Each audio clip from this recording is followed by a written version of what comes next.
ఆవిడ వేసుకున్న వేషం కాంగ్రెస్ది, మాట్లాడే స్క్రిప్ట్ చంద్రబాబు నాయుడుది. మళ్ళీ చంద్రబాబు నాయుడుతో మమ్మల్ని కలిపినట్టు మాట్లాడుతుంది. ఆవిడ చంద్రబాబు నాయుడిని కలిసిన తీరు మీరు చూశారు, పవన్ని కలిసిన తీరు చూశారు. కాబట్టి ఈరోజు ఆమె మాటలకి క్రెడిబిలిటీ లేదు అనేది కూడా స్పష్టంగా చెప్తున్నాను.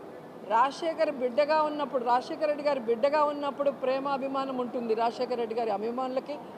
ఆమె తెలంగాణలో పార్టీ పెట్టినప్పుడు జాలి ఉండేది, పాపం ఈవిడ ఎండల్లో తిరుగుతుంది అనే ఉండేది. కానీ ఎప్పుడైతే ప్రజలు అసహించుకునే కాంగ్రెస్ని, ప్రజలు తరిమేసిన కాంగ్రెస్లో చేరి ఈ రాష్ట్రానికి మంచి చేస్తున్న వైఎస్ఆర్ కాంగ్రెస్ పార్టీకి నష్టం చేకూర్చాలనుకున్నప్పుడు షర్మిల మాటలకి అర్థం లేదని కూడా ఈ సందర్భంగా తెలియజేసుకుంటున్నా.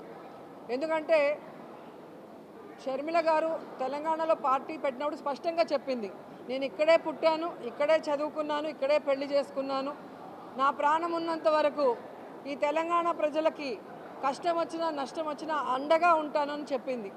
మరి అలాంటి బిడ్డ ఈరోజు ఆ పార్టీని కాంగ్రెస్లో విలీనం చేసి తెలంగాణని గాలికి వదిలేసి ఆంధ్రప్రదేశ్లో వచ్చి మళ్ళీ కొత్త అవతారం ఎత్తితే ఏ విధంగా గౌరవం ఉంటుంది, మాటకి క్రెడిబిలిటీ ఉంటుంది?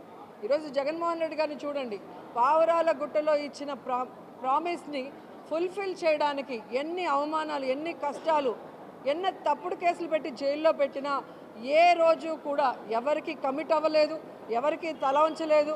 ఈ రోజుటి వరకు ఎవరితో కలిసి పొత్తు పెట్టుకొని ఎన్నికలకు వెళ్ళలేదు.